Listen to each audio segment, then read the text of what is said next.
DD Tamil நேயர்களுக்கு வணக்கம். நாம இன்னைக்கு ஆயுர்வேதத்துல பஞ்சகர்ம சிகிச்சையை பற்றி தெரிந்து கொள்ளலாம்.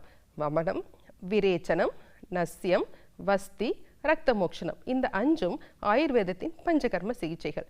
இந்த முறையில் நாம இன்னைக்கு தெரிஞ்சுக்க போகிறது ரத்த மோக்ஷனம் அப்படிங்கிற ஆயுர்வேத பஞ்சகர்ம சிகிச்சை.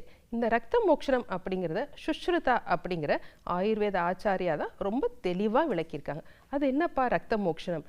ஆமாங்க, உடம்புல சீர்கேடடைந்த ரத்தத்தை நம்ம வெளியேற்றணும்னா என்ன அப்படிங்கிறது இன்னைக்கு ஒரு நவீன அறிவியல்லே நம்ம நிறைய பார்த்துருக்கோம். நமக்கு ஒருத்தருக்கு பிளட் டொனேஷன் கொடுத்தா நமக்கு பிளட் அபரிவிதமாக தூய்மையாக உற்பத்தி ஆகுது அப்படிங்கிற பிளட் டொனேஷன் கேம்பெல்லாம் நடக்குது. அன்றைய காலகட்டத்திலேயே பல விஷயங்களை அவங்க கண்டுபிடிச்சி வச்சுருக்காங்க. ஒரு புண் ரொம்ப நாளாக ஆறவே மாட்டேங்குது, என்ன மருந்துகள் கொடுத்தாலும் ஆற மாட்டேங்குது. அப்போ இன்றைக்கு இருக்க நவீன அறிவியல் மாதிரி அன்னைக்கு இல்லை. அப்போ என்ன பண்ணணும்? அந்த சீர்கேடடைந்த ரத்தத்தை அவங்க வெளியேற்றணும். அதற்கு அவங்க பயன்படுத்திய முறை தான் ரத்த மோக்ஷனம் அப்படிங்கிற ஆயுர்வேத சிகிச்சை. இதை 3 முறைகளாக பயன்படுத்துவாங்க. அட்டை விடுதல், இன்னைக்கு நிறைய இடத்துல நம்ம பார்த்துருப்போம்.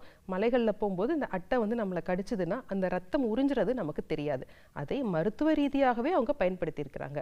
ஒரு மனிதனுக்கு பித்தத்தினாலும் ரத்தத்தினாலும் ஒரு புண் ஏற்படுது அல்லது அரிப்பு ஏற்படுது அல்லது அந்த கால்களில் வலி ஏற்படும் பொழுது இந்த அட்டை விடுதல் சிகிச்சை ரொம்ப நல்ல பலனை கொடுக்குது. அட்டை அப்படிங்கிறது நம்ம பழைய காலத்திலிருந்தே இருக்கு. நமக்கு தன்வந்திரியோட ஒரு கையில கூட அட்டை அப்படிங்கிற ஒரு பொருளை வச்சிருப்பாங்க. ஏன்னா இது ரத்த சீர்கேட்டை மிக நல்ல முறையில் சரியாக்குது. சரி, இந்த அட்டை விடுதலை எப்படி நமக்கு வேலை செய்யுது அப்படின்னா, இந்த அட்டை வாயில ஹிருடின் அப்படிங்கிற ஒரு சலைவாவை செக்ரேட் பண்ணும். இது ரத்தத்தை உறையாம பார்த்துக்கும். அப்படி உறையாம பார்த்துக்கிறதுனால இந்த அட்டை 5 மில்லி முதல் 50 மில்லி வரை அந்த புண்களிலிருந்து ரத்தத்தை உறிஞ்சும் பொழுது நல்ல ரத்த ஓட்டம் அந்த புண்களுக்கு கிடைத்து அந்த புண்ணானது மிக விரைவில் நல்லாகும். இது இன்றைக்கும் பல இடங்கள்ல பல நாடுகள்ல லீச் தெரப்பி அப்படிங்கிற பெயர்ல இதை பயன்படுத்திட்டு இருக்காங்க.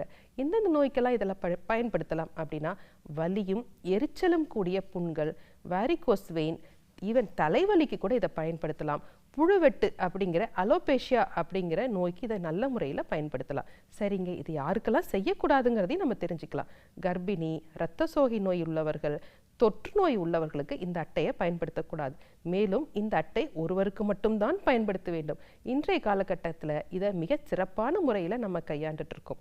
சரி நேயர்களே, இன்றைக்கு ரத்த மோக்ஷனம் அப்படிங்கிற ஆயுர்வேத சிகிச்சையை பற்றி நம்ம தெரிஞ்சுக்கிட்டோம். வேறொரு நிகழ்ச்சியில் சந்திக்கலாம். நன்றி.